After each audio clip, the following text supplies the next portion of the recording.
Y bueno, regresamos a su programa favorito, Danny Boys. Y en este tema que es Explorando Derechos Humanos, hoy vamos a abordar un tema candente, un tema cachondo. La primera sentencia internacional condenatoria contra el Estado mexicano.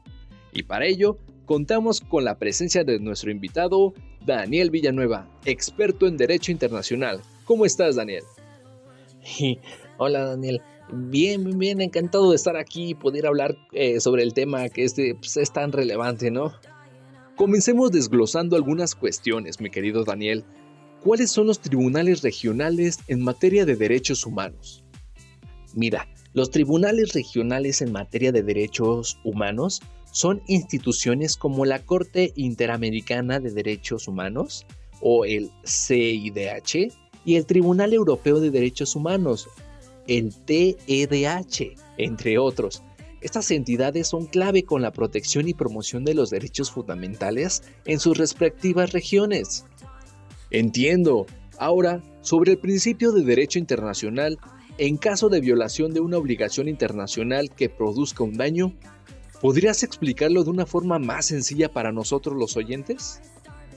Claro, ese principio establece que si un Estado incumple con obligación internacional y esto causa un perjuicio, ese Estado debe responder por dicho daño.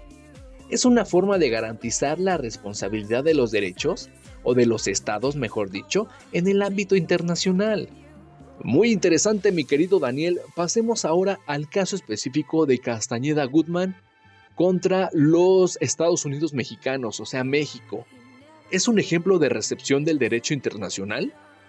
Sin duda, esta sentencia, la Corte Interamericana de Derechos Humanos ordenó a México completar la adecuación de su derecho interno a la Convención Americana sobre Derechos Humanos en un plazo razonable. ¡Fascinante! Ahora, ¿por qué los derechos de participación democrática son tan importantes para la igualdad, la no discriminación y el Estado de Derecho? Esto demuestra cómo el derecho internacional es recibido y aplicado por los Estados partes. Entiendo. ¿Y por qué la facultad de los Estados de regular o restringir los derechos no es discrecional? Los derechos de participación democrática permiten que todos los individuos tengan voz en la toma de decisiones que afectan sus vidas.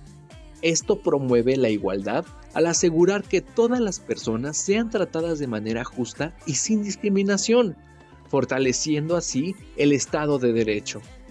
Y ahora, ¿qué diferencias existen entre la recepción automática y la recepción específica?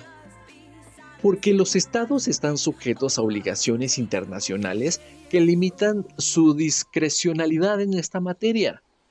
Disculpa mi dislexia. Deben garantizar que cualquier restricción a los derechos sea necesaria, proporcional y esté justificada de acuerdo con los estándares establecidos en los tratados internacionales. Claro. ¿Y por qué la Convención Americana constituye derecho interno para los Estados parte? La recepción automática implica que un trabajo internacional se convierte automáticamente en parte del Estado interno de un Estado al ratificarlo, mientras que la recepción específica requiere la adopción de medidas legislativas o constitucionales para incorporar dicho tratado en el ordenamiento jurídico interno, porque al ratificarla, los estados se comprometen a respetar y garantizar los derechos y libertades reconocidos en ella, lo que implica que dicha convención adquiere carácter vinculante al nivel interno. Entiendo, mi querido Daniel, y mira, ya para terminar y para irnos a otro corte comercial, ¿podrías explicar en tus propias palabras el caso de Castañeda Gutmann y cómo ha cambiado el entendimiento tradicional del derecho nacional en la concepción del Estado como soberano?